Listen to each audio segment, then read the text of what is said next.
शिव कैलास की। सावन एक ऐसा महीना जब आसमान रोता है और धरती हंसती है, पर ये हंसी साधारण नहीं, ये होती है शिव की छाया में भीगने की मुस्कान। क्या आपने कभी सोचा है कि इस धरती के हर कोने में सावन एक सा आता है, लेकिन लोग उसका स्वागत अलग अलग करते हैं? क्यों? शायद क्योंकि शिव खुद एक रहस्य है, काल के पार और भावनाओं से परे, और हर कोई उन्हें अपने तरीके से समझता है।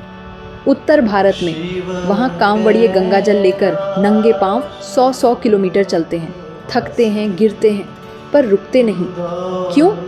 क्योंकि वो मानते हैं हर कदम शिव के पास एक कदम और करीब है। महिलाएं हरियाली तीज पर हाथों में मेहंदी लगाती हैं और कहती हैं भोलेनाथ को हरे रंग प्रिय है।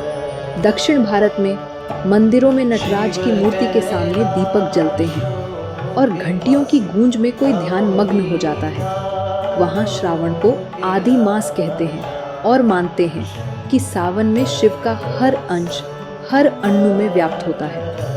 पश्चिम और पूर्व में कहीं स्त्रियां झूले पर झूलती हैं, तो कहीं बच्चे मिट्टी के शिव बनाकर पूजा करते हैं। बंगाल में काली के साथ शिव की पूजा होती है और असम में ब्रह्मपुत्र किनारे शिव के ध्यान में लीन साधु दिखते हैं। शिव एक ही भगवान है, मगर हर कोई उन्हें अलग अलग तरीके से पूजता है, क्योंकि शिव भोलेनाथ है, उन्हें सिर्फ भक्ति प्रिय है।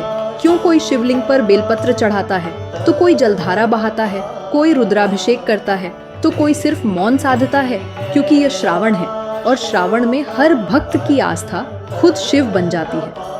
उत्तर में हिमालय की गुफाओं में बैठे साधु जब ओम नमः शिवाय का जप करते हैं, तो दक्षिण के मंदिरों में नटराज की मूर्ति के समक्ष भक्त तांडव करते हैं। काशी में आरती होती है, तो केदारनाथ में तप। झारखंड के बैद्यनाथ धाम में कांवड़िए 100-100 किलोमीटर नंगे पांव चलते हैं, तो महाराष्ट्र में हर हर महादेव की गूंज से मंदिर गूंज उठते हैं। और इसी श्रावण में कोई सोमवार का व्रत रखता है, ब्रह्मचर्य का पालन करता है।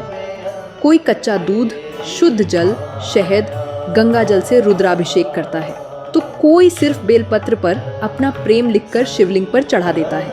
लेकिन ये सब क्यों? क्योंकि श्रावण मास केवल पूजा का समय नहीं, यह एक आत्मिक यात्रा है। एक ऐसा मास जब शिव के पास पहुंचना आसान होता है, क्योंकि वो खुद धरती पर अपने भक्तों के बीच विचरण करते हैं। इस महीने क्या करें? हर दिन की शुरुआत शिव मानस पूजा से करें। एक पूजा जो मन ही मन की जाती है, ना कोई उपचार, ना कोई अवडंबर, बस मन ही मन में सिर्फ शिव का चिंतन। हर सोमवार व्रत रखें, रुद्राभिषेक करें, जल, दूध, घृत, दही, मधु से। ब्रह्मचर्य का पालन करें, मन, वचन और कर्म से। प्रातःकाल शिव मंदिर जाएं, महामृत्युंजय और रुद्राष्टक का पाठ करें। विवाह, गहनों की खरीद, नशा, मांसाहार आदि से बचें। और सबसे जरूरी, अपने भीतर के अहंकार को त्यागें, क्योंकि शिव केवल मंदिरों में नहीं रहते, वो वहाँ रहते हैं जहाँ श्रद्धा हो, नम्रता हो और पूर्ण समर्पण हो। श्रावण का पहला दिन आ रहा है, शिव आपके द्वार पर है। क्या आपने अपने हृदय का द्वार खोला?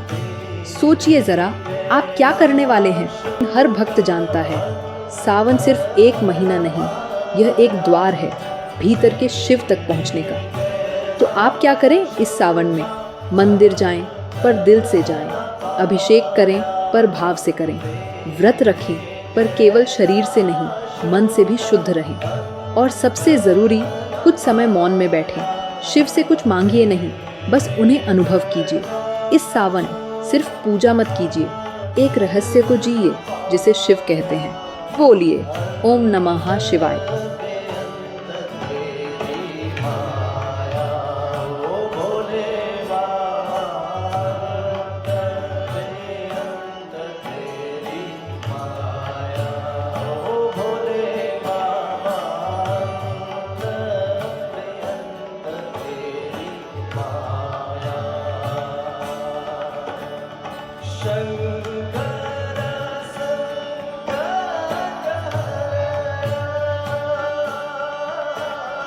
शंकर